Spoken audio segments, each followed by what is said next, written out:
Today's topic is actually about native instruments. And I was on YouTube a couple of days ago and I saw a couple of other creators post about this story. So then I took it upon myself to look into this issue myself. And yeah, native instruments, and this story comes to us via Engadget, and I'm going to leave that linked in the description. But Native Instruments enters into insolvency proceedings, leaving its future uncertain. So to get into some of this article, music hardware and software manufacturer Native Instruments has entered into preliminary insolvency proceedings, according to a report by Create Digital Music. This is the company behind iconic software like Massive, Tractor, and Contact, and hardware like Machine Plus, Machine Micro, Machine Studio, to name a few. But Native Instruments also owns the brands Isotope, Brainworks, and Plug-in Alliance. We don't have any specifics as to what this entails, but and what the future of the company will look like. We do know that an administrator has been appointed to handle restructuring and potentially to sell off existing assets. Native Instruments employs hundreds of people and their fates also remain uncertain. A private equity firm called Francisco Partners owns a majority stake in the company. It also owns majority stakes in entities like GoodRx and Verifone, among others. This is the first time Native Instruments has been forced into major restructuring. The company experienced plenty of layoffs and uncertainty between 2019 and 2020 before being purchased by private equity. So yeah, and I do remember that, I kind of had a raised eyebrow around 2019, 2020 when they had the company restructure.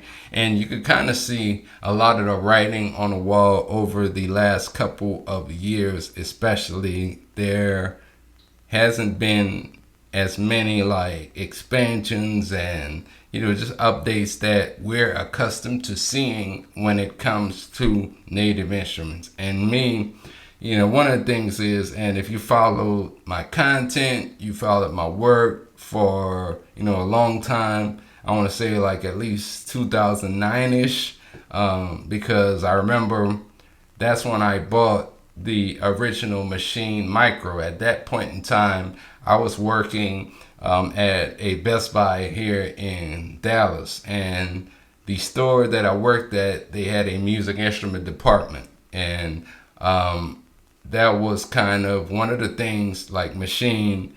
Around that time, I was researching, and it looked really cool. Like I started making beats, for example, in 2006, actually in Reason, and I got with Logic as well around that time. But I felt like as a creator, I really took off with Machine, and even like I've had all the other versions of the Machine Micro as well that came after that.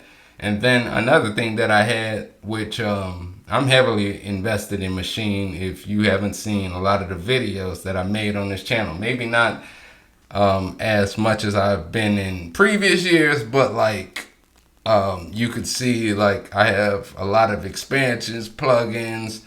Hell, I wanted to get a new version of Complete, but I don't have enough hard drive space at this point to hold all of these other VSTs and plugins and sounds. But iMachine, that was on the iPad, and I remember like kind of a little bit after the time I'm talking about, around 2009, after that, but I started to use iMachine, and that was kind of like my introduction into iPad beat making, and it was pretty cool. I thought it had some potential, but never really quite reached the level that I thought it could reach as far as like for iPad music production.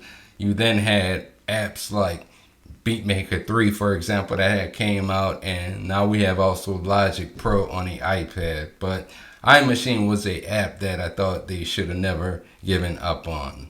But yeah, I'm in a Machine user for quite some time, and this type of news is definitely devastating to hear. I hope they find a way to resurrect themselves and be a part of In Music, which is the company, for example, that owns Akai. But Native Instruments also started making a lot of their expansions available on the Akai platform.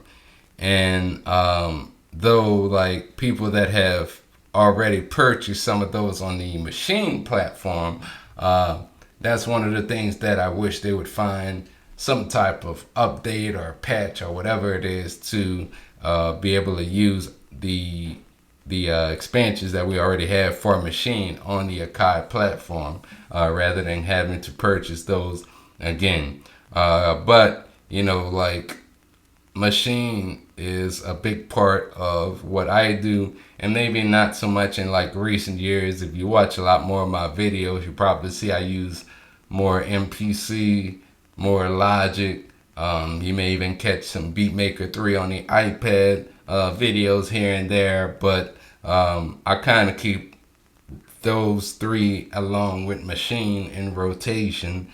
And I don't know, I use different apps and different programs to make beats because it just kind of allows me to create differently with those workflows. So sometimes it helps me in terms of my creativity, as far as that goes. But this is some pretty devastating news to hear about Native Instruments, that they could be possibly going. And for those of you that don't know, by the way, insolvency, what that is kind of like the level that you reach before you actually go bankrupt. And they're trying to avoid that as we speak. So I hope, hoping that they can possibly, as I said, get absorbed into In Music at some point or bought out by In Music. And now I definitely wish, though, that if that happens, they still remain a separate entity, but somehow, I don't know, make some of their products cross compatible at least. But I know Machine has a very big audience. In fact, there was the reason that I gave one reason earlier as far as why I got Machine Micro initially when I did back in 2009. But one of the other reasons is that was kind of the era of going on to YouTube, and I used to like to pull up beat making videos from a lot of other creators. And I can remember around that time, this was the first like MIDI controller and software that kind of worked together at that time.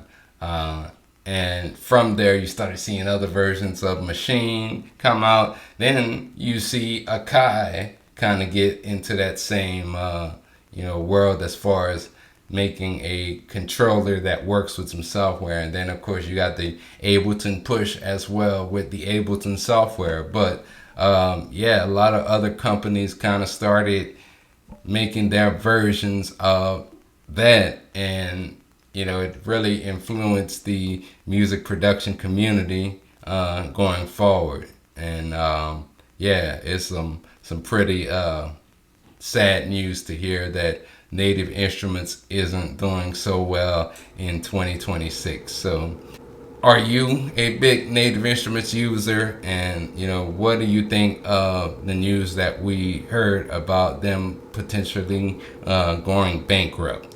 Let me know in the comments what's your thoughts on this story.